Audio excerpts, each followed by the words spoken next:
So, I recently got into this discussion and here's the premise of it. If one decides to boycott a game because one doesn't want to support its developers monetarily, is playing the game through Xbox Game Pass then valid? And you've read the title of this video, I don't think it.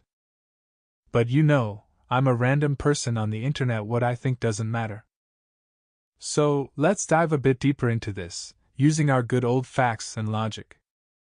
First of all, why did the person I was discussing with claiming that it is alright to play a game through Game Pass even though one has decided that it would be unethical to buy the game, and thus giving money to the developer?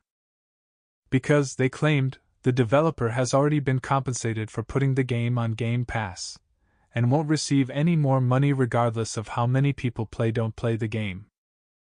So, is this true? Here's the thing, we as consumers don't know what deal Microsoft and the developer struck to get the game on Game Pass. But of course, we wonder, so Phil Spencer has been prompted about this by journalists, and he's answered this in a 2020 interview with The Verge.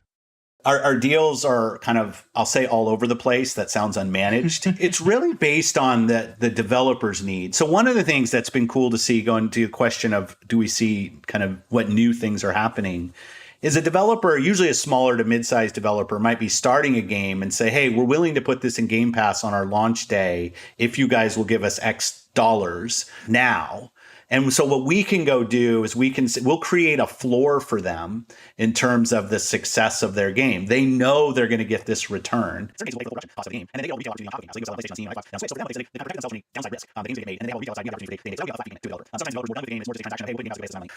Others want more based on usage and monetization in whether it's kind of store monetization that gets created through transactions or kind of usage. So we're open and experimenting with many different partners because we don't think we have it figured out.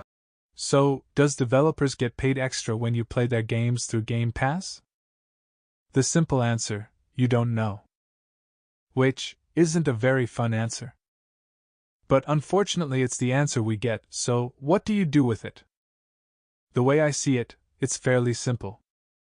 If you've already decided that you don't want to support a developer monetarily, and you know that there's a chance that playing their game through Game Pass will do just that, then you shouldn't do it. And maybe taking that stand means that you don't get to play a game you would have gotten to play if you had all the information. But sometimes you just gotta take that gaming loss in order to have that ethics win. And of course, all this is ignoring the fact that through playing the game on Game Pass you wouldn't just support its developers monetarily, but you would also support them by giving them exposure and play statistics to show potential backers when it's time for them to pitch their next project. So, to sum this little video up, let's repeat its title. Playing on Game Pass does not equal boycotting.